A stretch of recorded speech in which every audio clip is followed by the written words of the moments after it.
పొట్టి పిల్ల. అది ఒక చిన్న ద్వీపం. ఆ ద్వీపంలో నివసించే వాళ్ళు మరుగుజ్జులు. వాళ్ళు భూమికి 4 జానలు మాత్రమే ఉంటారు. అయితే మంచి తెలివివంతులు. వాళ్లకు జంతు భాష, పక్షి భాష కూడా తెలుసు. మంత్రాలంటే వాళ్ళకి మంచి నమ్మకం. ఆ ద్వీపవాసులు చిరకాలంగా కడుపులో చల్ల కదలకుండా కాలక్షేపం చేస్తూ వచ్చారు. కానీ కొంతకాలానికల్లా ఒక అవాంతరం వచ్చి పడింది. మామూలు మానవులు ఒకప్పుడు ఈ ద్వీపం చూద్దామని వచ్చారు. వీళ్ళని చూచి ఆ మరుగుజ్జు వాళ్ళు భయపడ్డారు.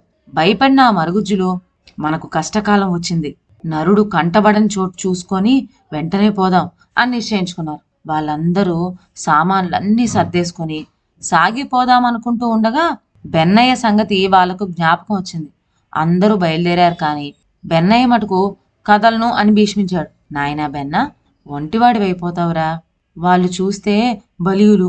వాళ్ళ మధ్యన నీవు బతకలేవు సుమా అని బంధువులు స్నేహితులు చెప్పి చూశారు. వాడికి రోజు అన్నం అమర్చి పెట్టే అవ్వ కూడా చెప్పి చూసింది. బెన్నయ్య వినలేదు. కానీ బెన్నయ్య మటుకు ఏమైనా కానివ్వండి, నా తోట ఇల్లు వదులుకొని నేనెక్కడికి రాను. నా నోరు మంచిదైతే ఎవరు మాత్రం నన్నేం చేస్తారు అని పట్టు కూర్చున్నాడు. చేసేది లేక అందరూ ఊరు వదిలి వెళ్ళిపోసాగారు. అలా వెళ్ళిపోతున్న బంధుమిత్రులందరూ ఒక్కొక్కళ్ళై బెన్నయ్యతో వెళ్ళి వస్తామని చెప్పడం, బదులుగా బెన్నయ్య సరే మంచిది అనడం, ఇదంతా ఒక పూట పైగా పట్టింది. ఒక్కడూ మిగలకుండా ఆ ద్వీపవాసులు అంతా వెళ్ళిపోయారు. అంతా వెళ్ళిపోతే బెన్నయ్యకి ఏం తోచింది కాదు. ఏదో పెద్ద వెలితిగా కనపడింది. ఏమీ తోచక బెన్నయ్య తోటకు పోయి పనిచేసాగాడు. మధ్యాహ్నం అయ్యేసరికి ఇంటికి వచ్చాడు. రోజులాగానే తను వచ్చేటప్పటికి భోజనం సిద్ధంగా ఉంటుందనుకున్నాడు బెన్నయ్య. తీరా చూస్తే భోజనం లేదు. ఒట్టి బొచ్చులే పడివేసున్నాయి. ఆలోచన పాలుపోయింది కాదు. పడక గదిలోకి వెళ్ళాడు. పక్కంతా చిందరవందరగా ఉంది. ఇది పని కాదని బెన్నయ్య వంట చేసుకుందాం అనుకున్నాడు. బియ్యం కడిగి పొయ్యి మీద పెట్టాడు. తయారయ్యేటప్పటికి చాలాసేపు అవుతుంది కనుక ఇప్పుడే వచ్చేయచ్చు కదా అని మళ్ళీ ఒకసారి తోటకు వెళ్ళాడు. వాడు తిరిగి వచ్చేలోపు అన్నం అడుగంటే మాడి బొగ్గులాగా అయి ఊరుకుంది. ఆకలికి తాళలేకపోయాడు బెన్నయ్య. ప్రాణం విసికెత్తోంది. కాసిన్ని పచ్చి మంచినీళ్ళు తాగి పడుకున్నాడు. ఇలా కాదు, రేపు పొద్దుటి నుంచే ఏం చేస్తానో చూసుకో అనుకున్నాడు తనలో తాను. అనుకున్నాడే కానీ వంట సాగలేదు. మర్నాటి నుంచి కాయ కసురు తిని కాలక్షేపం చేసాగాడు. ఒకవేళ వంట తలపెట్టిన కుండలు ముక్కలుగా బద్దలయ్యేవే గాని స్వయంగా పని జరిగేది కాదు. చివరకు బెన్నయ్య విసిగి వేసరిపోయాడు. బెన్నయ్య ఆకలి పొట్టతో ఉంటే అవతల తోట పని సాగేదే కాదు. బెన్నయ్యకు బెదురు పుట్టి గుండె నిబ్బరం సడిలింది. ఒక రోజున వాడు విచారంగా కూర్చున్నాడు. అలా కూర్చొని ఉండగా ఎదుట గుబురుగా పెరిగిన ఒక పొదలో 2 చుక్కలు మెరిసి ఉన్నాయి. ఇది ఏమిటా అని తేరి చూడగా ఆ మెరిసే చుక్కలు ఉడతమ్మ కన్నులని తెలుసుకున్నాడు. ఉడతమ్మ గబీమని యువతలకు వచ్చింది. ఏమయ్యా బెన్నయ్య, ఎందుకీ విచారం అని అడిగింది. ఏం చెప్పను ఉడతమ్మ, మా వాళ్ళు ఎదుట ఉన్నన్నాళ్ళు విలువ తెలిసిందే కాదు. ఇప్పుడు ఒక్కడనే ఇక్కడ ఉండి నానా పాటలు పడుతున్నాను అన్నాడు. బెన్నయ్య బాబు, ఎన్నాళ్ళు ఇట్లా ఉండటం, చక్కటి పిల్లని ఓ దాన్ని చూసి కట్టుకోక ఎందుకీ తిప్పలు అంది ఉడతమ్మ. ఉడతమ్మ ఇలా అనగానే బెన్నయ్యకు లోగడ వాళ్ళు చెప్పిన మాటలు జ్ఞాపకానికి వచ్చింది. ఒరే బెన్న, నువ్వు ఒక ఇంటివాడివి అయితే మాకు చూడాలనుందిరా అన్నప్పుడల్లా బెన్నయ్య చచ్చినా పెళ్లాడను, పెళ్లాడితే పెద్ద యాతన అని చెప్పేవాడు. బెన్నయ్య ఈ విధమైన పూర్వగాథ తలుచుకుంటూ ఉండగా ఉడతమ్మ కొడుకు ఉరుకులేసుకుంటూ అక్కడికి వచ్చాడు. అమ్మ చెట్టు కింద ఎవరో ఒక అమ్మాయి పడిపోయింది, రా అని పిలిచాడు. ముగ్గురు బయలుదేరి అక్కడికి వెళ్ళారు. అక్కడ పువ్వుల మొక్క లోపల ఒక చిన్నారి బాలిక పడి ఉన్నది. ఆ బాలిక ముఖం మల్లె పువ్వులాగా తెల్లగా ఉన్నది. దాని పాల బుగ్గలు గులాబీ రంగుతో మెరిసిపోతున్నాయి. ఎలా చూచినా ఆ పిల్ల అందాలు చిందుతూ ఉంది. పాపం, ఈ అమ్మాయి ఎంతచేతనో పడిపోయింది, దీన్ని ఇక్కడ వదిలేసిపోతే ఎలా అంది ఉడతమ్మ. ఉడతమ్మ కొడుకు ఆ పిల్లను లేవదిద్దామని ఎత్తుకోబోయాడు. వాడి వల్ల కాలేదు. అప్పుడు బెన్నయ్య ఆ అందాల పిల్లను ఎత్తుకున్నాడు. అంతా కలిసి బెన్నయ్య ఇంటికి వచ్చారు. ఆ అమ్మాయిని చాప మీద కూర్చోబెట్టారు. ఉడతమ్మ విచారంతో తల పూచి, ఈ పిల్లకు ప్రాణం ఉన్నట్టే లేదు అన్నది సంశయిస్తూ. మెల్లగా శ్వాస ఆడుతుందో లేదో అని బెన్నయ్య పిల్ల ముక్కు కింద వేలెట్టాడు. ఉడతమ్మ చెప్పింది చివరకు, బెన్నయ్య బాబు, ఇది నిజమైన మనిషి పిల్ల కాదు సుమా, మనిషి బొమ్మను ఎవరిలో మరిచిపోయి వదిలేసిపోయారు అని. బెన్నయ్య ఆ బొమ్మలోని అందమంతా పరిశీలించాడు.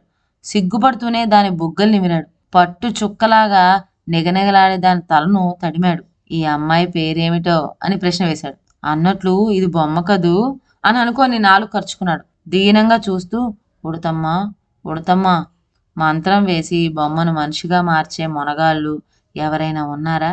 నిజంగా ఈ బొమ్మే బాలికైతే ముచ్చటగా రాణి అని పిలుద్దామనుకున్నా కదా అన్నాడు. బాగానే ఉంది బెన్నయ్య బాబు, నువ్వు చెప్పిన మాట అని సంతోషించింది ఉడతమ్మ. అయితే ఉండు చెబుతాను అంటూ అట్టే కొంచెంసేపు ఆలోచించింది. నాతో రా అన్నది వెంటనే. వాళ్ళు కలిసి వెళ్తూ ఉండగా చీకటి పడింది. ఆ చీకట్లో భయంకరమైన పెద్ద తల ఒకటి వాళ్ళకి ఎదురొచ్చింది. ఆగండి, ఇప్పుడు గొప్ప తుఫాన్ రాబోతున్నది. అదిగో నా పాదాలకు చల్లటి గాలి తగులుతున్నది. తప్పక వస్తుంది గాలివాన. పోండి పోండి వెనక్కు అన్నది. అందుకు బెన్నయ్య, అయ్యో, పువ్వుల పొదలో మాకొక చక్కదనాల పిల్ల బొమ్మ దొరికింది. ఆ బొమ్మకి ప్రాణం పోసేవాళ్ళు ఎవరైనా ఉన్నారేమో కాస్త చెబుతూ నీకు పుణ్యం ఉంటుంది అని అనేక విధాల ప్రాధాయపడ్డాడు. అందుకు ఆ భయంకరమైన పెద్ద తల, ఓహో అదా సంగతి. మీరు తిన్నగా ఇక్కడి నుండి 4 ఆమడల దూరంలో ఉండే గుబ్బయ్య గారి దగ్గరికి వెళ్ళండి. ఆయన మీ కోరిక నెరవేరుస్తాడు అని చెప్పింది. ఉడతమ్మ కొడుకు బొమ్మను ఎత్తుకున్న బెన్నయ్య బయలుదేరి చెట్టు తొరల్లో ఉండే గుబ్బయ్య దగ్గరికి వెళ్ళారు. ఆయనతో బెన్నయ్య బొమ్మ సంగతి అంతా చెప్పి దానికి కాస్తంత ప్రాణం పోయమని కోరాడు. అంతా విన్న గుబ్బయ్య, ఓరి మీ గోల కోల, ఈ బొమ్మకా ప్రాణం పోయమంటున్నారు? ఇక్కడికి 10 ఆమడల దూరంలో కీకారణ్యాల్లో ఒక పెనుభూతం ఉన్నది. ఆ పెనుభూతం ఒక పిల్లను పెంచుకుంటూ ఉన్నది. ఆ పిల్ల ఆడుకునే బొమ్మ సుమా ఈ బొమ్మ. పెనుభూతానికి తెలిస్తే నిన్ను బతకనిస్తుందా? కనుక దీన్ని ఎక్కడ తీశావో అక్కడే పెట్టిరా అని చెప్పింది. ఎవరిదైనా కాని బొమ్మను నేను విడిచేది లేదు. దీనికి ప్రాణం పోసే ఉపాయం చెప్పవయ్యా గుబ్బయ్య అంటూ మళ్ళీ ప్రాధేయపడుతూ బతిమిలాడాడు బెన్నయ్య. అయితే బొమ్మలకు ప్రాణం పోసే మంత్రం ఆ పెనుభూతానికి తెలుసు అని చెప్పాడు గుబ్బయ్య. మరైతే జీవం పోయటానికి ఏం పుచ్చుకుంటుంది గుబ్బయ్య ఆ పెనుభూతం అని మళ్ళీ అడిగాడు బెన్నయ్య ఆత్రంతో. దానికి ఎందుకు ధనం? బతిమాలినా సరే అది బహుమతులు కూడా పుచ్చుకోదు. బుద్ధి పుడితే ఉపకారం చేస్తుంది. దానివల్ల ఉపకారం పొందడానికి ప్రాప్తం ఉండాలి అంతే అంటూ పెనుభూతం ఉండే అరణ్యానికి సరాసరి మార్గం చెప్పాడు గుబ్బయ్య. సరే అని చెప్పి సెలవు పుచ్చుకొని బెన్నయ్య పోబోతూ ఉండగా గుబ్బయ్య వాని వెనక్కు పిలిచి చెవిలో ఇలా చెప్పాడు. నాయనా, నీకొక రహస్యం చెబుతా, గుర్తుంచుకో. పెనుభూతానికి తను పెంచే పిల్లంటే పంచ ప్రాణాలును.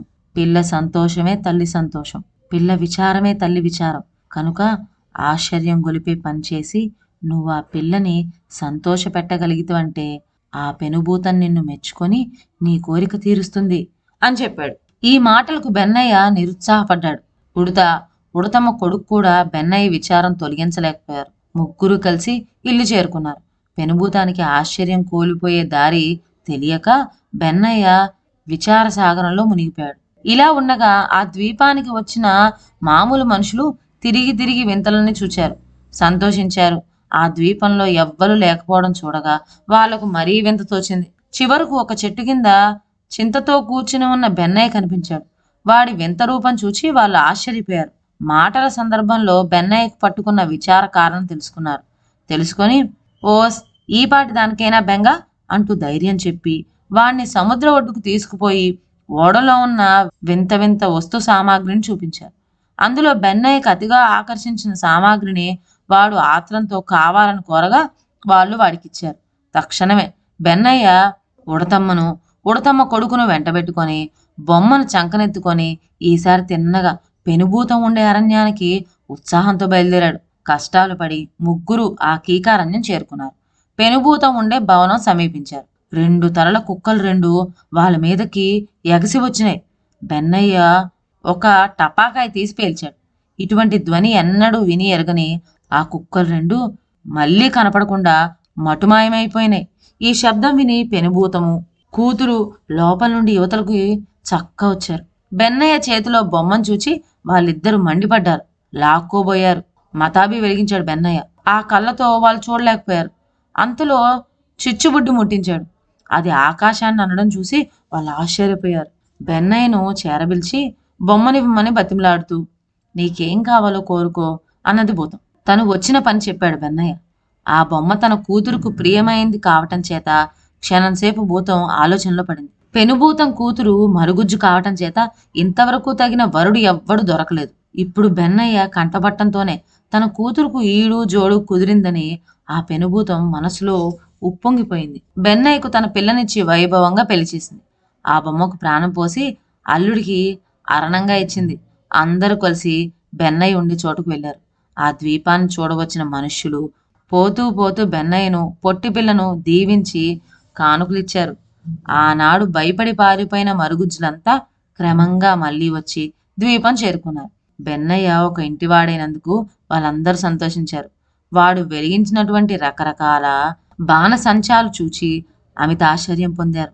నాకొకటి నాకొకటి అంటూ వాళ్ళంతా హడావిడి చేయసాగారు. ఏమిట్రా నాకొకటి నాకొకటి, పండగ పూట ఇవన్నీ ఎందుకు అనుకున్నారు? తీసుకోండి, వెలిగించుకోండి అంటూ బెన్నయ్య అందరికీ పంచిపెట్టాడు. ఇలా మన బెన్నయ్య కథ సుఖాంతమైంది. ఇదండి వాళ్ళ కథ. మరొక మంచి కథతో నెక్స్ట్ వీడియోలో కలుద్దాం. అంతవరకు సెలవు. నా ఛానల్లోని కథలు మీకు నచ్చినట్లయితే నా ఛానల్ను లైక్ చేసి సబ్స్క్రైబ్ చేయండి. షేర్ చేయడం మర్చిపోవద్దు. కొత్త కథల నోటిఫికేషన్ కోసం బెల్ ఐకాన్ ప్రెస్ చేయండి. Thank you.